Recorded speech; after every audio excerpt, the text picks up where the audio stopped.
안녕하십니까, 레필입니다. 7월 5일이고요. 이번 시간에는 조선 관련 종목들, 특히 LNG 조선 관련 종목들을 좀 같이 보도록 하겠습니다.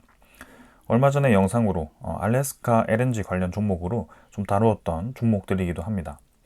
근데 최근에 이제 조선 관련된 종목들이 급등 이후에 좀 급락하는 패턴을 보이기 시작했고, 거기에 대해서 좀 이제 우리가 어떻게 대응을 해야 될지, 그리고 향후 어떤 식으로 이 조선주를 생각을 해야 될지를 접근해 보도록 하겠습니다. 일단 먼저 볼 것은 하나오션입니다. 하나오션은 지금 73,400원으로 4.6% 정도 하락을 했습니다. 고점을 찍고 96,000원 정도를 찍고 지금 며칠째 거의 2주 가까이를 떨어지고 있는 상황이고요. 73,000원 정도로 고점 대비해서는 한 20% 가까이 주가가 하락을 했습니다. 그래서 그동안 이제 121선을 터치도 하지 않고 좀 올라가던 그런 패턴이 최근에는 좀 이제 꺾이기 시작하면서 내려오기 시작했고요. 관련 이제 다른 종목들도 비슷한 패턴입니다. 한국조선해양도 30만 원으로 급락에 대한 움직임이 나타났고요. 오히려 이제 다른 종목들보다도 한국조선해양이 조금 더 하락폭이 큰 것 같습니다. 하나오션은 이제 횡보를 좀 보였다면 한국조선해양은 좀 더 이제 횡보하지 않고 올라갔는데 거기에 대한 이제 최근 주가 조정이 더 크게 나타나는 상황이고요. 61선까지 하락하면서 고점 대비해서는 지금 거의 30% 가까이 하락을 하였습니다. 특히 또 거래량이 터지면서 하락한 패턴이기 때문에 좋아 보이는 패턴은 아닙니다.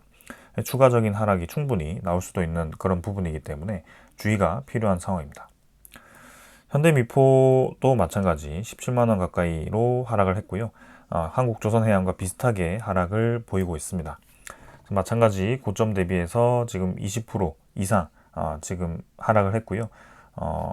마찬가지입니다. 급락 패턴을 보이면서 61선까지 하락했습니다.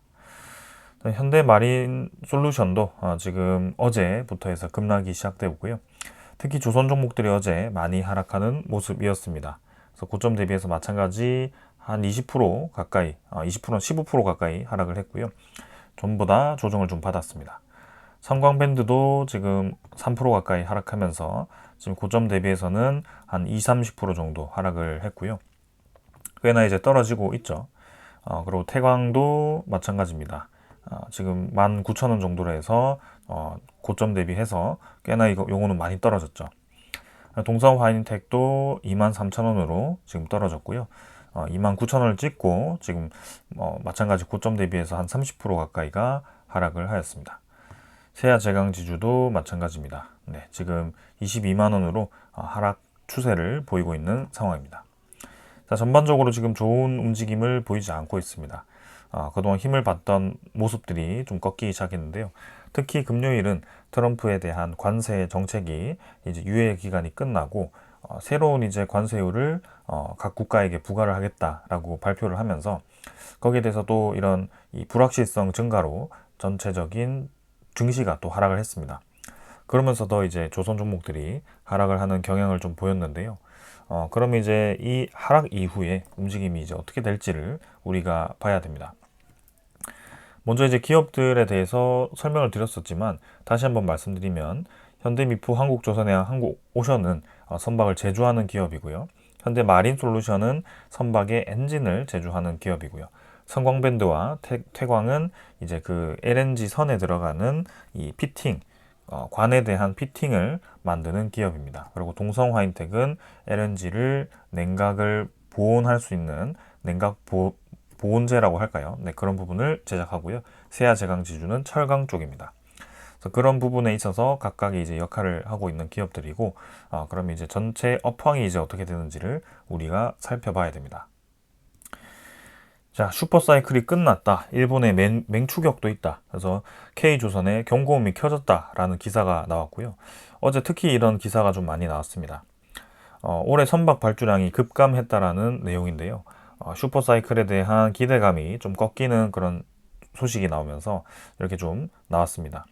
그리고 미국의 MRO도 탈락을 했고 일본의 조선업 부흥에 지금 이제 힘을 받고 있는 상황에서 강력한 라이벌이 등장할 수 있다라는 얘기가 나오고 있습니다. 그래서 내용을 조금 더 살펴보면 이제 원래는 이제 트럼프 대통령이 이제 미국에 취임을 하면서 선박에 대한 이 제조 건조 그 능력을 키워야 되고 앞으로 이제 군함이라든지 그런 쪽에 대해서 많은 투자가 필요하다라고 얘기를 하면서 우리나라 한국조선도 상당히 힘을 많이 받았습니다. 근데 최근에 이제 발표된 숫자에 의하면 전 세계 선박 발주량이 81%가 지금 지난달에 발표가 되었고 지금 슈퍼사이클이 종료된 게 아니냐라는 그런 얘기가 나올 만큼 상당히 우려스러운 시각이 보이고 있습니다.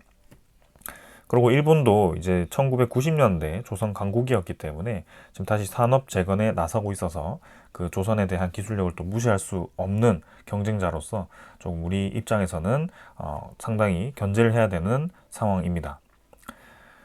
그러면서도 이제 미국의 지금 철강 US 스틸을 일본 쪽에서 인수를 하면서 완전히 일본 쪽으로 넘어가진 않았지만 그래도 최대 주주 다음으로 지분을 확보를 하면서 미국 내에서의 철강 산업을 또 선점하는 그런 모습을 보이기도 했습니다. 자, 그러면 지금 어떤 수치 때문에 이런 발표들이 나왔느냐? 일단 영국의 클락슨 리서치에 의해서 발표된 숫자에 의해서 전 이 세계에 대한 선박 발주량이 톤수로 했을 때 지난해 동월 대비해서 81%가 급감을 했다라고 얘기를 했습니다. 그래서 중국이 수주를 1위를 했는데 그 다음에 이제 한국이었거든요. 그래서 한국이 그래도 중국과 그렇게 차이가 많이 나지 않고 전체 비중으로 봤을 때는 여전히 이제 한국이 많이 수주를 하긴 하지만 전체 시장 자체가 지금 줄어들었다라고 볼 수가 있어서 그 부분을 좀 이제 우리가 주시를 해 봐야 됩니다. 하지만 이 실제 우리나라에 대표하는 3사들은 많은 선박을 이미 수주를 했고요. 3, 4년치 일감을 확보를 해서 지금 수주량이 조금 떨어진다고 하더라도 당장 실적 악화로는 연결되지 않는다라는 얘기를 한 겁니다. 그리고 척당 CGT가 이제 발표가 된 것을 봤을 때 한국이 58,000 CGT고 중국이 27,000 CGT로 집계가 되어서 여기 이제 우리 쪽에서 수익성이 중국보다 훨씬 낮다라는 것을 보여주는 거고요. 고부가 선박의 이런 이 발주량이 우리가 많이 수주를 하면서 전체적인 양은 줄어도 익률 자체는 높다라고 볼 수가 있겠습니다. 자, 하지만 이제 향후 이제 시장에 대한 비전을 봤을 때는 이제 중국과의 1대1 경쟁보다는 일본이 또 한번 조선 쪽으로 업황으로 들어오면서 여기에 대한 견제가 좀 필요한 상황이고요. 일본이 또 얼마나 능력을 키울지는 우리가 지켜봐야 되는 상황입니다. 네, 일본 조선업계는 지금 우리와 겹치는 LNG 운반선이 아니라 미국이 육성하고자 하는 상선, 군함, MRO, 유지, 보수, 정비 등에 영향을 집중시킨다라는 얘기고요. 이런 부분들이 조금 우리나라와 다른 그런 이 선박 시장으로 진입을 한다라고 보시면 되겠습니다. 하지만 우리나라도 이쪽에 대한 기대감이 컸던 만큼 거기에 대해서 좀 영향을 받을 수밖에 없는 상황이고요. 지금 이제 일본의 조선 업체들이 지금 선박을 키우기 위해서 또 인수합병을 하면서 덩치를 키워나가는 모습입니다. 그래서 향후 이제 어떠한 흐름이 나올지 모르겠지만 일단 확실하게는 새로운 경쟁자가 나타나고 있고 전년도 대비해서는 수주량이 감소를 한 것은 사실인 것 같습니다. 그러면서도 6월 수주 점유율이 지금 41%로 여전히 한국의 조선 힘은 강하다는 것을 볼 수가 있고요. 선종별 성가는 지금 액화 천연가스가 2억 5,500만 달러로 상당히 이 선박 종류 중에서는 가장 비싼 것으로 또 보여집니다. 그리고 초대형 컨테이너선도 있고요. 성가 지수가 지금 187.11포인트로 기록을 하면서 전월 대비 상승을 하기도 했습니다. 그래서 선가가 아직은 높은 수준이기 때문에 여전히 이제 이 조선업에 대해서는 지금 매출액이 발생할 수 있고 익률도 괜찮을 수 있다는 것을 보여주고 있고요. 전체 선박 발주량이 이제 다시 늘어나는지 안 늘어나는지를 체크를 해보면 될 것 같습니다. 자, 그래서 지금 이제 우리 조선업과 그다음 여러 이제 업황들이 미국으로부터 이 관심을 받기 시작했고 미국의 트럼프 대통령이 투자를 하면서 큰 관심을 받았던 만큼 확실히 이제 미국 시장을 주시를 할 수밖에 없습니다. 그래서 관세 협상과도 지금 밀접하게 관련이 있기 때문에 그 부분을 주시할 수밖에 없고요. 이번에 이제 또 한번 우리나라의 이 협상을 위해서 지금 출국을 했습니다. 그래서 한국과 미국이 어떤 협상을 하는지에 따라서 또 이 내용이 달라질 것 같은데요. 일단은 미국의 LNG 수입 확대를 카드로 해서 계속 딜을 하고 있다라는 얘기를 하고 있습니다. 그래서 트럼프 이 관세가 상호 관세가 8일에 유예가 만료가 되는데 이걸 이제 더 연기를 하거나 아니면 협상에 대한 중요 관점들을 이제 합의를 하거나 그런 식으로 좀 진행을 할 것 같습니다. 그래서 지금 우리나라의 협상가들이 지금 미국행의 귀국행을 끊지 않고 나간 만큼 아주 이제 뒤가 없도록 지금 협의를 하겠다라는 얘기를 하는 것 같고요. 지금 얼마 전에 협의를 하고 돌아왔는데 또 한 번 나갔다라는 것은 일단은 적극적으로 협의하겠다라는 태도를 보여주는 것이고, 그리고 그 미국이 요구했던 내용에 대해서 좀 보완을 해서 아마 나갔지 않을까 그런 생각을 좀 하고 있습니다. 그래서 빠르게 좀 합의가 된다라고 했을 때는 이런 불확실성이 좀 해소되는 측면에서 좋을 것 같긴 한데 조금 지연되는 면도 있을 수 있겠죠. 그래서 그런 부분들을 우리가 생각을 해봐야 됩니다. 하지만 결과적으로 봤을 때는 지금 미국의 이 협상하는 태도를 봤을 때 최근에 일본도 굉장히 압박을 하고요. 그래서 뭔가 본인들의 원하는 판이 아니라고 한다면 더 큰 압박을 하면서 좀 몰아넣는 형국의 상황을 만듭니다. 그래서 그런 면에 있어서 우리가 굉장히 이제 신중하게 진행을 하긴 하는데요. 분명히 그 시간이 지나면 지날수록 불리한 협상이 진행될 수 있는 상황이기 때문에 그 부분을 다들 이제 고려하고 있을 거고요. 그래서 우리가 일부 손해를 보는 상황을 제시를 하면서도 협상을 시도할 것으로 보여집니다. 그럼 협상이 된다라고 한다면 분명히 이제 핵심 키워드가 LNG라는 키워드가 있습니다. 그래서 그 LNG가 이제 협상이 된다라고 했을 때 우리나라가 많은 LNG를 수입을 하게 될 텐데, 그래서 미국의 LNG량이 수출량이 증가를 했을 때 우리 산업에 어떤 영향을 주는지를 분석을 해봐야 됩니다. 이건 이제 LNG 구매에 대한 확대, 이 협상과 그 LNG 관련된 협상을 우리가 한다라는 가정하에 보는 것이죠. 그래서 지금 조선과 벙커링, 철강에 대한 전방위 수혜가 예상된다라는 소식이 있고요. 4월에 이제 미국의 LNG 생산량이 이미 49% 이상 증가를 했습니다. 그리고 LNG 운반선과 에너지용 관관이 이제 수혜를 받을 거라는 얘기가 있는데요. 자세한 내용은 아래에서 살펴보도록 하겠습니다.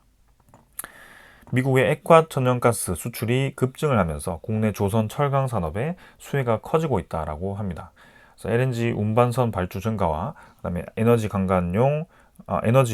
강관 수요 확대가 전망돼서라고 합니다. 그래서 LNG에 대한 수입은 향후 대미 무역 협상에서 하나의 협상 카드가 될 수 있기 때문에 여기 이제 협상이 되었을 때는 위에서 얘기했듯이 운반선과 에너지용 강관 수요가 확대된다라고 얘기를 하고 있죠. 그래서 그 측면에 있어서 지금 상반기에는 전체 선박 발주량이 줄긴 했지만 이제 본격적으로 하반기에 상호 관세 합의를 하고 그렇게 이제 LNG에 대한 수출량이 증가를 했을 때는 우리나라의 LNG 선박 발주량도 늘어날 가능성이 있다라고 얘기를 하는 겁니다. 그러면서 또 협상 카드 중에 하나가 LNG 중에 알래스카 얘기도 있죠. 그래서 미국의 LNG 알래스카 프로젝트가 본격화되면 관광 업계에 수혜가 또 예상이 되고 있고요.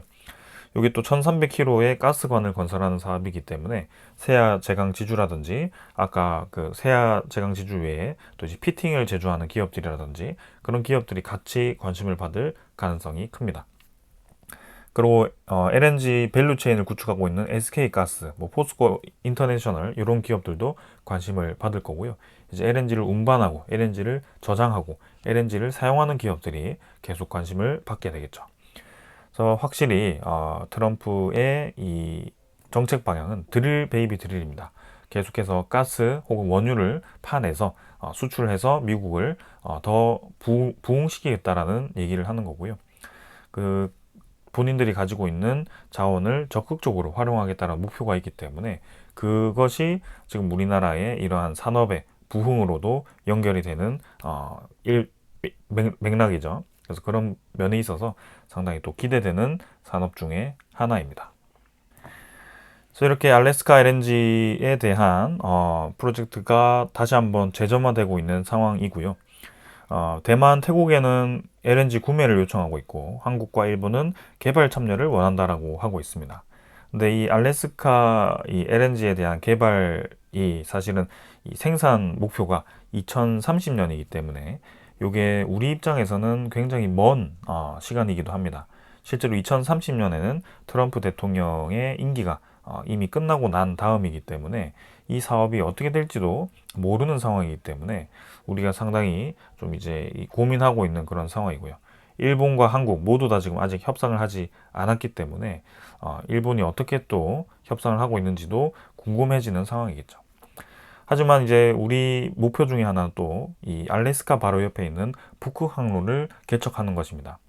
러시아와 미국 사이에 있기 때문에 지금 북극 항로를 이제 적극적으로 개척하기 위해서는 또 미국과의 협력이 불가피한 상황이고 트럼프가 알래스카를 LNG 때문에만 개발한다라고 보기는 어렵습니다.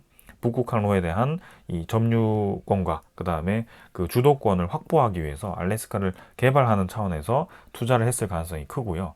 그런 면에서 우리나라도 적극적으로 이 사업에 뛰어들게 되었을 때 향후 이제 LNG 외에 알래스카 사업 외에도 이제 북극 항로에 대한 우선권이 뭐 주어질 수 있는 뭐 그런 상황이 될 수 있지 않을까 그런 기대감도 있는 것 같습니다. 우리나라 이 고위급 인사들이 계속 이제 고민을 하겠지만 분명히 어떠한 LNG 관련된 협의는 나올 수밖에 없다라고 생각이 되고요. 그런 면들을 지금 조선 업계에서는 기다리고 있습니다. 삼성중공업도 지금 이제 이렇게 FLNG 공정을 개시를 하고 있는 상황이고 증권가에서는 올해 2분기 매출액과 영업이익이 높을 거라고 기대를 하고 있습니다. 그래서 지금 향후 조선업계에도 상당히 긍정적으로 사업을 바라보고 있는 거고요. 목표가도 높게 바라보고 있는 상황입니다. 자, 그래서 관련 종목들을 주목을 해야 된다라고 말씀을 드리고 싶고요. 최근 급락 패턴에 있어서 더 떨어질 수는 있겠지만 충분히 고점 대비해서 20-30% 정도 조정을 받았기 때문에 더 하락한다라고 생각하고 조금씩 기술적 반등을 노리면서도 들어가 볼 수 있는 가격대들이 아닐까라는 생각입니다. 자, 그런 면에서 이제 수급을 한번 살펴보면 하나오션은 이제 외국인 투자자들이 최근에 좀 뱉어내면서 좀 떨어지고 있는 상황이고요. 아무래도 MRO에 대한 이 실주들 그런 것들이 좀 영향을 준 것 같습니다. 한국조선해양은 근데 주가가 급락을 하면서도 외국인 투자자들에 대한 보유율이 증가를 하고 있는 상황이고요. 33%까지 지금 지분 확보를 해놓은 상황이라서 조금 더 주목을 해볼 필요가 있겠습니다. 현대미포도 마찬가지 지금 외국인 투자자들이 꾸준히 매집을 해주고 있고요. 22.7%까지 지분 확보를 했습니다. 현대 마린 솔루션도 지금 보시면 일단 뭐 큰 변화는 없는데요. 일단 29.81% 정도. 근데 최근 비중을 보시면 마찬가지 현대 마린 솔루션도 계속 외국인 투자자들이 지분을 꾸준히 확보를 해 나가는 모양새입니다. 성광밴드도 마찬가지입니다. 지금 보시면 외국인 투자자들이 꾸준히 매집을 해주고 있는 상황이고요. 25%까지 지분을 확보를 했습니다. 그다음에 태광이죠. 태광도 지금 한번 같이 보겠습니다. 태광은 외국인 투자자가 꾸준히 확보를 하고 있는데요. 아까 최근에 들어와서는 좀 이제 매도를 좀 하고 있는데 전체적으로는 마찬가지 외국인 지분이 높아지고 있습니다. 동성화인텍도 마찬가지입니다. 외국인 지분이 18.79%까지 최근까지 주가가 하락하면서까지도 계속 지분이 높아지고 있습니다. 세아 제강지주는 외국인 투자자가 크게 매수를 하지 않았고요. 오히려 이제 외국인 투자자 전체 지분에서는 하락을 하고 있는 상황입니다. 제강에 대한 이 관세라든지 그런 영향들이 좀 더 영향을 준 것 같고요. 나머지 이제 기업들은 이 보강제라든지 뭐 이 피팅 기업들, 그 다음에 선박 엔진, 그 다음에 선박 관련 기업들은 관세에 대한 영향을 크게 지금 주가에 영향을 준 것 같지 않고요. 꾸준히 이 외국인 투자자들이 매집을 해주고 있는 상황인 것 같습니다. 그래서 이제 뭐 1차 상승 이후에 조정을 받았는데요. 분명히 하반기로 갈수록 LNG에 대한 단어들이 많이 나올 거라고 생각이 됩니다. 그리고 트럼프 임기가 뭐 한계가 있긴 하지만 그래도 이제 LNG에 대한 개발은 사실 미국 외에도 중동 중심으로도 개발이 이루어지고 있는 아이템이라서 계속 관심을 받을 수밖에 없다라고 생각이 됩니다. 자, 그런 면에서 LNG 선에 대한 고부가 가치 사업을 우리 K조선이 계속 점유율을 높여 나간다면 더욱 관심 받을 수 있는 기업들이라고 생각이 되고요. 한번 기다려 보도록 하겠습니다. 하나 더 말씀을 드리자면 이 조선 업계에 제가 LNG 업계에 좀 묶어 놓긴 했지만 이 태광과 성광밴드라는 기업은 피팅 기업으로서 세아제강 지주도 마찬가지겠죠. 피팅 기업으로서 이제 이 조선 외에도 사실 이제 발전소 관련된 아이템들이 또 들어갑니다. 그래서 발전소들도 사실 냉각소라든지 그런 가스관들이 계속 이제 연결이 되어 있는 상황이기 때문에 거기에 들어가는 이런 강관이라든지 이런 피팅들이 들어갈 수밖에 없습니다. 그래서 발전에 대한 이 시장이 또 커질수록 이 기업들은 관심을 받을 수 있기 때문에 여러 교집합들이 있다 시장에. 그래서 관심을 가져볼 만한 기업들이다라고 생각이 되고요. 저점 대비해서는 주가가 상당히 많이 올라와 있지만 저는 뭐 추가적인 관심을 받을 만한 기업들이다라고 생각이 되고 특히 실적을 봤을 때도 괜찮은 기업들이라고도 말씀을 좀 드리고 싶습니다. 자, 오늘 여기까지 하고 마무리하도록 하고요. 이제 주말 동안 협상이 진행되고 있고 이 7일에는 이제 상호관세 일부 국가에 대해서 서명을 했다라고 하는데 거기에 한국이 포함이 되어 있을지 그런 것들을 좀 긴장하면서 보도록 하고요. 뭐 주가가 추가적으로 조정받는다고 하더라도 우리가 상승을 시작했던 그 지점까지 쭉 내리지는 않을 겁니다. 결국에는 조선에 대한 매출액은 지금 상승을 하고 있고 수주에 대한 추가 수주 기대감이 조금 꺾이긴 했지만 완전히 꺾인 게 아니고 성과는 유지되고 있고 전체 시장에 대한 가능성은 충분히 LNG 하나만으로도 제시되고 있기 때문에 네, 충분히 턴어라운드를 만들 만한 상황인 것 같습니다. 자, 오늘 여기까지 하고 마무리하도록 하겠습니다. 감사합니다.